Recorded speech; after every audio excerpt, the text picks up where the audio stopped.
Ustadz. Jring. Fermentasi alkohol. Alkohol atau etanol merupakan bahan kimia yang mempunyai kegunaan yang sangat luas, mulai dari industri bioetanol, parfum, obat-obatan, hingga industri pangan. Bagaimana sih cara memperoleh alkohol atau etanol ini? Etanol atau alkohol diperoleh dari proses fermentasi dengan bantuan mikroorganisme. Umumnya, mikroorganisme yang dipakai adalah Saccharomyces cerevisiae. Sederhananya, selama proses fermentasi, mikroorganisme akan memproduksi enzim untuk menghidrolisis substrat menjadi komponen sederhana atau gula. Selanjutnya, mengubah gula menjadi etanol dan karbon dioksida. Berdasarkan kandungannya, bahan baku yang digunakan dalam pembuatan etanol dibagi menjadi 1. Bahan baku kaya gula seperti buah bit dan tebu. 2. Bahan baku kaya pati seperti jagung, beras ketan, dan ubi manis. Ketiga, bahan baku kaya selulosa seperti jerami dan ampas tebu. Nah, ketiga jenis bahan baku tersebut akan berperan sebagai sumber nutrisi mikroorganisme agar proses fermentasi bisa berlangsung dengan baik dan menghasilkan etanol atau alkohol yang berkualitas. Ada beberapa faktor penting yang akan mempengaruhi jalannya proses fermentasi, seperti 1. Media. Media harus dipersiapkan dengan kandungan bahan-bahan yang memenuhi syarat dan cukup untuk berkembang biak dan cukup pula untuk diubah menjadi produk. Mikroba memerlukan unsur karbon dan nitrogen. Unsur karbon dapat meningkatkan energi dan biosintesis, sedangkan sumber nitrogen digunakan oleh mikroba untuk mempercepat pertumbuhan sel dalam fermentasi. Yang kedua, ada derajat keasaman atau pH. pH akan mempengaruhi efektivitas enzim yang dihasilkan mikroorganisme, karena perubahan pH dapat menyebabkan terjadinya proses denaturasi sehingga menurunkan aktivitas enzim. pH optimum untuk proses fermentasi berkisar antara 4,5 sampai 5. Yang ketiga, ada pemilihan jenis mikroorganisme. Pemilihan mikroorganisme biasanya didasarkan pada jenis karbohidrat yang digunakan sebagai medium. Pemilihan tersebut bertujuan untuk mendapatkan mikroorganisme yang mampu tumbuh dengan cepat dan mempunyai toleransi terhadap konsentrasi gula yang tinggi, serta mampu menghasilkan alkohol dalam jumlah yang banyak. Keempat, suhu. Suhu fermentasi akan mempengaruhi aktivitas mikroorganisme. Sampai pada suatu titik, kecepatan suatu reaksi enzimatik mikroba meningkat sejalan dengan meningkatnya suhu. Kelima, waktu.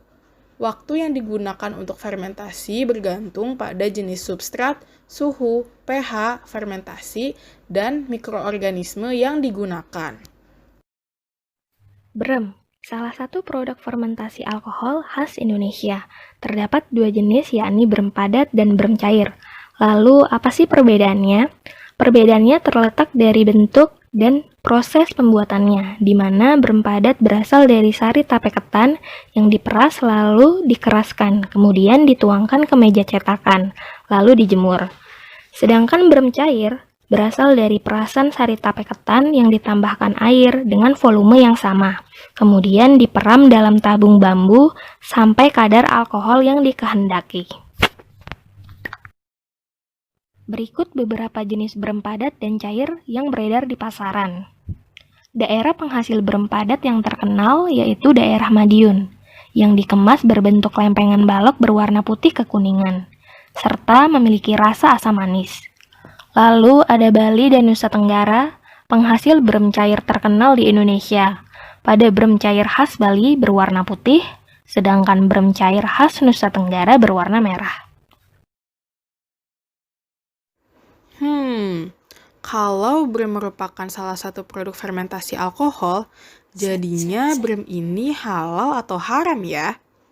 Komisi Fatwa MUI telah menetapkan bahwa minuman keras atau khamr adalah minuman yang mengandung alkohol 1% atau lebih.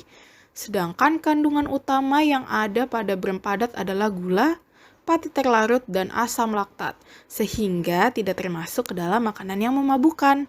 Sedangkan brem cair mengandung 3-10% alkohol dan kadarnya dapat berubah-ubah selama masa penyimpanan. Jadi, hukum kehalalan brem padat dan brem cair ternyata berbeda satu sama lain.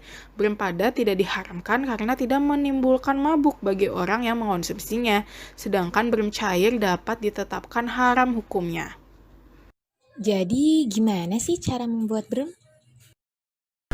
Brem itu terbagi dari dua jenis. Yang pertama ada brem padat dan brem cair. Dari proses pengolahan kedua brem ini tuh sangat berbeda.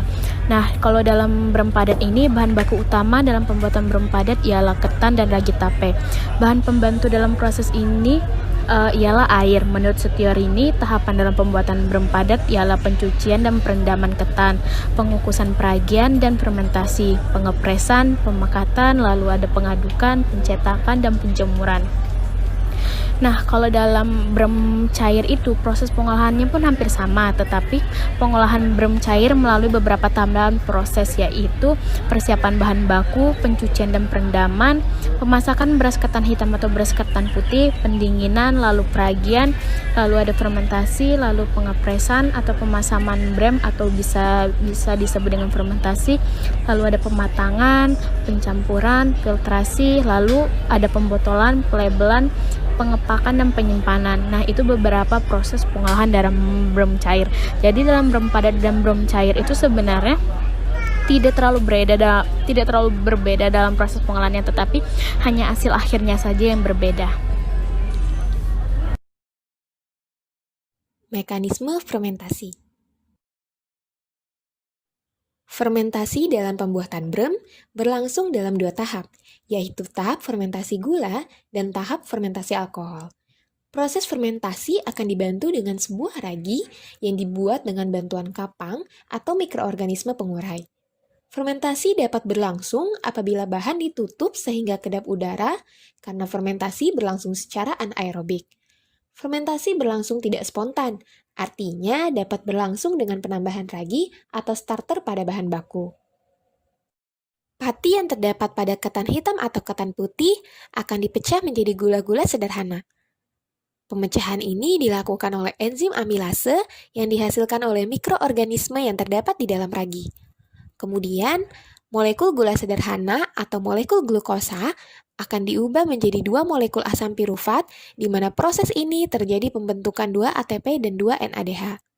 Kemudian, 2 asam pirufat yang merupakan hasil dari pemecahan satu glukosa itu diubah menjadi asetildehid dengan membebaskan CO2. Asetildehid tersebut diubah menjadi etanol, dan NADH diubah menjadi NADA+, yang nantinya akan digunakan dalam proses glikolisis kembali. Untuk memperoleh hasil fermentasi yang optimum, persyaratan untuk pertumbuhan ragi harus diperhatikan. Persyaratannya yaitu pH dan kadar karbohidrat substrat. Khamir ragi menyukai pH 4,5 hingga 5,0 dan dapat tumbuh dengan baik pada pH 2,5 sampai dengan 8,5. Di mana kadar karbohidrat yang baik untuk pertumbuhan khamir ragi sekitar 14 sampai dengan 18%. Selain itu, pertumbuhan ragi juga dipengaruhi oleh temperatur selama fermentasi dan kemurnian dari ragi itu sendiri. Brem ini pun banyak memiliki manfaat bagi kesehatan. Nah, beberapanya yaitu ada meningkatkan kadar hormon, yang kedua ada mengurangi resiko terkena penyakit jantung dan stroke, lalu mengurangi kadar asam dalam darah dan mencegah pembekuan darah. Lalu ada juga bisa mengurangi kadar kolesterol, lalu meningkatkan kesehatan kulit, juga menurunkan resiko jerawat dan sebagai sumber tenaga. Nah, dalam meningkatkan kadar hormon ini, brem mengandung alkohol yang bila dimakan tidak berlebihan, maka akan membantu meningkatkan fungsi arteri darah. Arteri darah akan menyebabkan aliran darah menjadi lancar dan mendukung pekerjaan enzim dan produksi hormon sehingga membuat metabolisme tubuh menjadi lebih baik. Nah, itu dalam meningkatkan kadar hormon. Lalu dalam mengurangi resiko terkena penyakit jantung dan stroke itu, hal ini disebabkan karena alkohol yang terkandung dalam brem bisa membuat aliran darah pada pembuluh darah menjadi lebih lancar. Brem akan menghilangkan timbunan lemak dan plak pada pembuluh darah, baik juga untuk jantung dan stroke. Nah, jadi tuh brem ini tuh memiliki manfaat dikarenakan brem ini tuh dapat bisa juga mengurangi dehidroepiandrosteran yang ternyata sangat baik untuk melancarkan peredaran darah. Jadi bukan hanya untuk menurunkan penyakit jantung atau stroke, tapi bisa juga sebagai kadar asam. The end.